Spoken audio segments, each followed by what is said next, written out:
În acest video o să vă arăt toate ATV-urile pentru începători și o să vorbim câte puțin despre fiecare în parte. În cazul în care sunteți începători și vreți să vă cumpărați primul ATV sau vreți să faceți un cadou frumos, să știți că ați nimerit bine. O să începem să le căutăm pe Google ca să vedeți și voi cum arată și acolo o să vă arăt și câteva prețuri ca să știm cum stăm. Iar din când în când o să vă mai spun câteva lucruri pe care eu le consider importante pentru începători. Hai să nu mai lungim și să începem. Bun, am intrat pe Google și acum suntem pe OLX. O să căutăm niște ATV-uri de buget pentru începători. Haideți să ne uităm prima dată la modelul acesta. După cum observați, aici scrie 49cc, înseamnă că sunt ATV-uri cu capacitate cilindrică de 50 cm3. Aici scrie că este pe benzină și haideți să dăm puțin pe el. După cum observați, ATV-ul ăsta este foarte micuț, este pentru copii, pentru începători și are prețul ăsta, 550 de euro. După cum se vede, este o chinezărie, aspectul să știți că se schimbă mereu de la an la an și imită în general ATV-urile acestea premium. De exemplu, aici scrie Renegade pe el și are și fața exact ca Renegade-ul. Depinde ce ATV vrea să imite. Ideea este că e un ATV micuț, este un ATV care o să învețe copilul cum este cu accelerarea, cum este cu echilibru, cu frânarea, pentru că și pe ATV trebuie să ții echilibru. Multă lume nu știe treaba asta, dar așa este, la viteză trebuie. Este un ATV frumușel, ieftin, eu zic că își face treaba. Ca fiabilitate să știți că se va strica repede, pentru că la banii ăștia la ce vă așteptați, dar ca să vă calmez, piesele sunt ieftine și toată lumea știe să le repare. Deci n-ar fi o problemă treaba asta. Aici mai avem un ATV tot chinezărie pentru începători la 125 de cm3. Trebuie să știți că putem să mai găsim ATV-uri și la 250 cm3. Deci cam aici se învârt chinezările între 50 și 250 cm3 din ochi. Iar răcirea să știți că este pe aer, nu este răcire cu lichid. Deci ca performanțe vă dați seama că nu stau extraordinar, dar îți faci treaba cu ele. Cam așa arată, vă dați seama, este puțin mai măricel ăsta, iar cele 250 este chiar și un pic mai mare. Cam asta ar fi de vorbit în categoria asta și o să trecem la următorul ATV. Ăsta se cheamă Bashan, are o capacitate cilindrică de 200 cm3 și este cu răcire pe lichid. Asta este cel mai interesant și înainte să vă explic mai multe despre el, vreau să vă spun că imită foarte bine Honda TRX-ul. Uitați-vă bine la cum arată și o să dau imediat pe un Honda să vedeți cum arată și acela. Deci uitați-vă bine și uitați-vă aici. Este exact ca Honda TRX. Deci și ăsta este tot o chinezărie, încearcă să imite ceva premium, dar eu zic că ATV-ul acesta Bashan este cea mai bună chinezărie pe care o puteți găsi pe piață la ora actuală. Deci este cea mai bună și la un preț ok, decent zic eu. Când eram eu mai mic, era un ATV exact ca acesta, bineînțeles cu alte grafice pe el, scria First Bike, era vândut de First Bike, nu știu dacă ați auzit de firma asta, dar era în Pitești și era peste 1000 de euro, cu puțin peste 1000 de euro, era 1300 de euro, cred, din ochi. Acum că au mai sărit prețurile, vă dați seama că s-a dus un pic mai sus, dar nu s-a dus rău de tot. Iar la banii ăștia să primești un ATV cu 200 cm3 și cu răcire pe lichid, eu zic că este ceva foarte tare. Haideți să vedem și o poză puțin, nu știu cât se vede acolo la voi, dar ăsta ar fi radiatorul cumva și motorul se vede că este puțin mai îngrijit, deci nu este o chinezărie din aceea făcută pe vapor sau mai știu eu.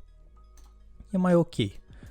Are aici un vitezometru, ceva ca să ne indice viteza și mai știu eu ce arată el.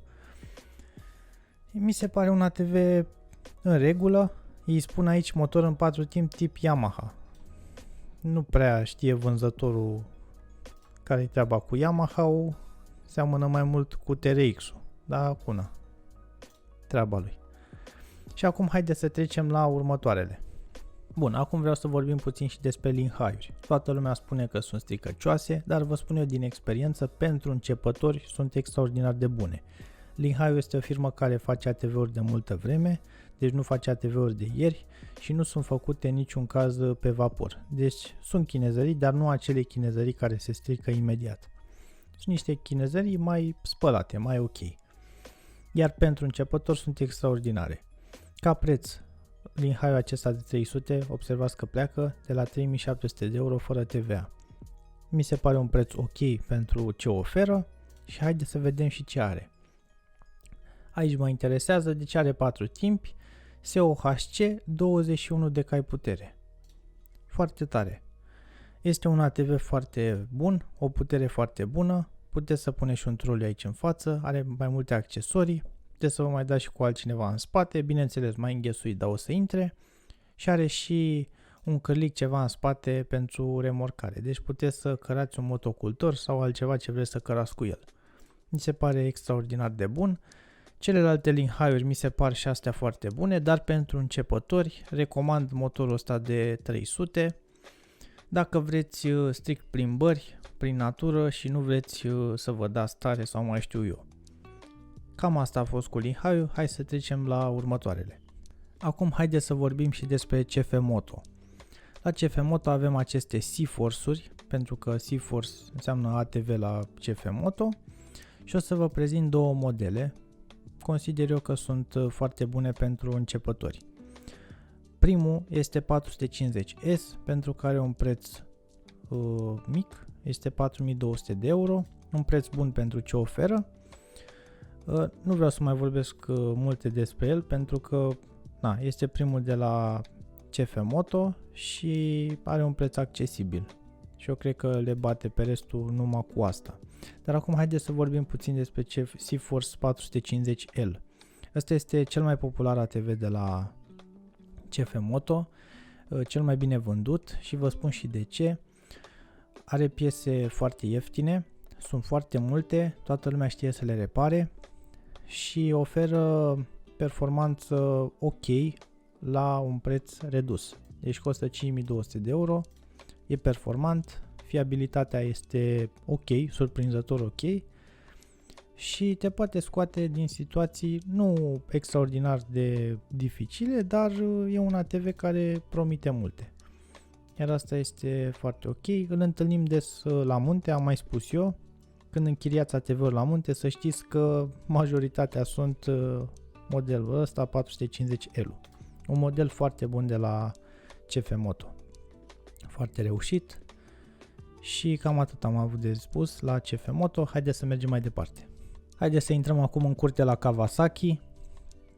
Aici avem niște ATV-uri sport pentru copii cu motoare de 50. Prețurile sunt 2000 și ceva de dolari. Cam așa arată. Sunt niște ATV-uri foarte ok. Apoi urcăm. Sunt ATV-uri de 90, deci puțin mai mari. Automat prețul crește, este absolut normal, dar nu crește cu mult. Și apoi o să trecem la un ATV pe care îl recomand începătorilor. Un ATV de 300 de centimetri cubi, se cheamă Brute Force și are un preț destul de ok, spun eu. Ca performanță stă foarte bine, este un ATV destul de puternic, spun eu. Aici observați, este în 4 timpi, un cilindru SOHC. Foarte ok și eu zic că bate foarte multe ATV-uri care au aceeași capacitate cilindrică. Deci un ATV foarte ok și îl recomand. Acum haideți să mergem și mai departe. Iar acum suntem la Honda și vreau să vă arăt câteva ATV-uri. Aici avem un TRX 90X, este un ATV foarte bun pentru începători, pentru copii mai precis. Are un preț destul de ridicat, zic eu, 3400 de dolari. E cam mult, dar fiabilitatea la Honda este extraordinară și probabil de asta are și prețul ăsta foarte piperat. Iar aici avem un TRX 250X, costă 5000 și ceva de dolari, dar vă spun, ăsta este cel mai bun ATV sport pentru începători dintre toate care există la ora actuală pe pământul ăsta. Ăsta este cel mai bun pentru începători și îl recomand. Iar acum tot la Honda, să trecem puțin mai departe. Vreau să vă arăt ATV-urile utilitare. Mai precis, ATV-ul acesta Fortrax Recon. Dar eu am mai vorbit în videoclipuri și despre Fortrax Ranger. Fortrax Ranger are un pic prețul mai ridicat, dar mari deosebiri între cele două să știți că nu sunt, iar acesta are un preț destul de bun, $4.700 din ochi. Este un ATV cu performanțe ridicate, iar Honda stă foarte bine la fiabilitate. Deci în prețul ăsta primiți un ATV extraordinar de bun, vine vorba de fiabilitate. Nu mai spun, experiența off-road este ok și este, zic eu, unul dintre cele mai bune ATV-uri de la Honda. Și haideți să ne uităm rapid și la Yamaha. Aici avem un Grizzly de 90 cm3, prețul este acesta, $3.300. E un preț ok, zic eu, pentru ce oferă.